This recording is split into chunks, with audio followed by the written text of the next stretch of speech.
please, please, please, please, please, please. Ah! I'm so nervous, I'm literally gonna throw up. I was in a meeting, I like pushed the table. I was like, oh, I got it. Hello, my name is Isla. I'm a 19-year-old student from Wales, and this year I'm taking part in the 2022 Cultural Exchange Programme at Walt Disney World in Florida. Today I'm going to go through every single step of my application process so that you know the best way to get into the Disney College program, whatever program you're doing and whatever things look like. Now, speaking of whatever things look like, there's a very good chance your program application is going to look very different to mine. It's 2022, a lot of the things that were previously done in person were done online during my program. Personally, I preferred this because it meant a lot less travelling and a lot less anxiety for me, but you might prefer it to be in person. It depends on the state of the world at the time of your interview and also on what yummy jobs Disney and any other hiring coordinators decide to do in the coming years. We're going to start off with the initial application. Now, because I'm from the UK, I went through Yummy Jobs. I checked the Disney website or the DCP website to find out which place you should apply through depending on what country you're from. Now, the initial application was very, very simple. All I did was send my CV and a very, very short cover letter to Yummy Jobs. I know someone who actually emailed and asked how long the cover letter should be, and they said very, very short. Mine was maybe 5 or 6 lines. I'd say don't feel afraid to go a bit sappy in your cover letter. I was like, I've been waiting to do this for so long. So I don't know whether that helped me or didn't help me, but I put that in and I was fine. Your CV you should really optimize for the Walt Disney Company. Make sure you put in any customer experience that you might have had in the past or any theatrical experience, anything that shows that you're confident, quick thinking, good with other people, anything like that. Take away anything that they're not going to care about, like if you were in chess club when you were 8, I don't know. Anything outdated or anything that just won't really interest the company, I'd cut out because you only really want your CV to be 1 page long. So after I sent in the initial application, I got an invitation for my pre-screen interview. This was through Yummy Jobs, and I know some countries don't have a pre-screen and go straight to the final Disney interview. It does just depend on your country, so don't get panicked if things seem different for you. My pre-screen took place one morning during the Easter holidays. I was at home. It was with a Yummy Jobs representative and it was just over Zoom. They asked me a bunch of questions, but they were very easy. They asked me if I could cope in the heat and I said yes. They asked me if I could live in with other people and I said yes. And they asked me what experience I had that Disney would be interested in and why I'd like to work for the company. I spoke about how at uni I do some things to do with immersive learning and education and how a lot of that I kind of was inspired by the parks. I also said about my past experience in different jobs and different roles I'd had and responsibilities. They also asked me what I would do if there was a family, if I was working quick service and there was a family with children in a queue and they were crying. The children were not the whole family, that'd be understandable to be honest.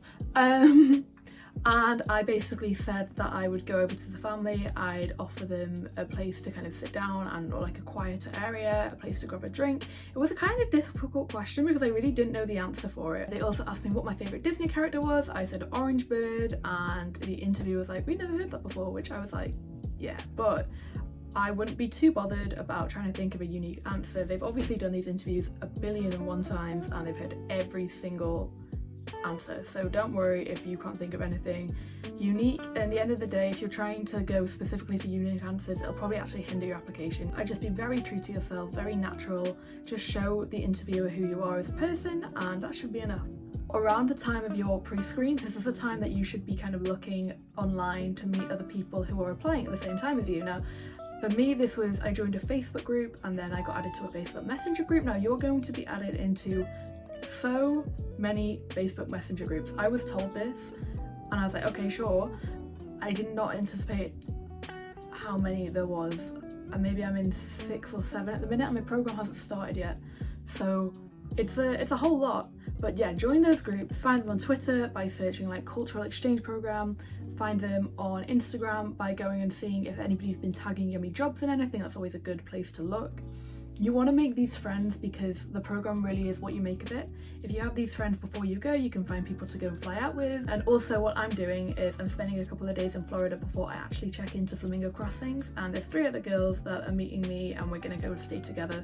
I think it's just really nice to know that there are other people, and it's also really good if you've got any questions or you're worried about the speed of how things are moving. Now, speaking of the speed of how things are moving, I was told about 4 or 5 hours after my pre-screen interview that I had been accepted into the final interview with Disney. I then waited a week to hear about when my actual interview would be. Now, I was really worried and kind of scared that maybe they'd just forgotten about me, but what you need to remember is Disney have so many people applying, especially this year when everything's been in such a tight time frame. You don't need to worry that you've been forgotten. You've probably not been forgotten, they're just taking their time. So I was given the date of my final interview, I picked a time slot and I waited for a week and got very, very nervous. The final interview was a Zoom interview as well, but this time it was with Disney, so it was on Florida time. So my interview was at 4 p.m. I believe, and what I did is I went and I sat in a Zoom waiting room until my interviewer, who was called Brittany, pulled me out and we basically had a little chat. My internet dropped twice, but even though I kept having to restart the call, the interview was only like 4 or 5 minutes long, so it was very, very quick. I was really worried because my internet obviously kept dropping and I was scared that I was all flustered and stressed, but really it was a very simple interview. I was asked whether I could live with other people again. I was asked whether I understood what the cultural exchange program was, and I was like, And then I was asked my top 3 roles, to which I said attractions, merch and custodial. That was basically it. And then Brittany was like, okay, bye, and I was like, bye, and that was it. And about 24 hours later, whilst I was at uni, I got my congratulations email from the Disney company, and that gave me everything I needed to know about what I'd have to do coming forward. This is something really important to remember.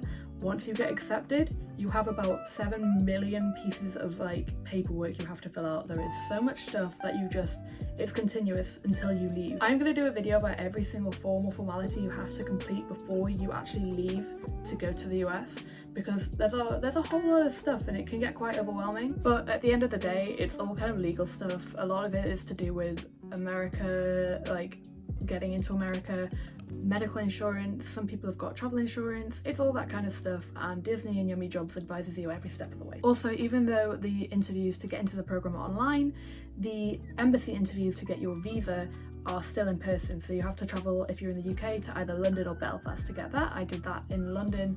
It went very smoothly. I will do a video on that as well. Before I go, I'm just going to run through a couple of tips that I think would be helpful for any step of the interview. In terms of clothes, I just wear whatever you'd wear to a normal interview. If you're a bit concerned, Google the Disney look and go off that. That's very, very helpful when it comes to any kind of formal event at Disney. If, like me, at any point your internet drops, don't worry a bit, because Disney and Yummy Jobs understand that the internet is just the worst, especially when you need it, apparently, and they are completely understanding of it. It will not affect you at all. I think someone in my program as well was worried that their internet would drop, and I think their interview was rescheduled to help them. So they really want you there, they're really going to help you, and they're really going to reschedule those events if you can't make it to them. And finally, my last tip is, if you're still doing uni work, do not forget that you're a student, because I know it's very hard to kind of keep your head on when you're waiting for these results from Disney. I found it really, really difficult to kind of get my work done whilst I was interviewing, and whilst I was kind of maybe a 2-week period between first applying and getting accepted. And even after that, it's very difficult to kind of do your schoolwork when you know you're going to be moving to Disney. It's a very odd situation, but that should be your main priority. Your uni work should be your main priority. Get that done as well as you can, and kind of just be like, okay, I know I'm going, or I know I could be going, I can't think about that right now, I've got to get this done. Now that is it for my entire application process. I don't think I've forgotten anything, but if I have, I'll either put it in the description below or in the comments further below. If you have any questions, please don't hesitate for 1 minute to send me a really quick message or a really long message asking about any aspect of the interview, and I can answer it to the best of my ability. Now, I am planning on doing a visa video and then a forms video, and then I think that's it for application and formality stuff, I believe. And then I'm going to be popping up my bucket list video and my packing video, and then I will be leaving. So today, as I'm filming this, it's a good 16 days until I leave, but that's not many in the grand scheme of things. I'm so excited. I'm so happy that you guys are here to follow along with me, and I really hope that you guys are enjoying this whole series. So I'll see you again soon for my next video, which will be on my visa experience. So if you don't want to miss that, you can just hit the subscribe button down below, and if you could give this video a little like, it'd really help me out and I'd really appreciate it. But yeah, I will see you guys very soon, and I hope you have a very, very magical day. Bye!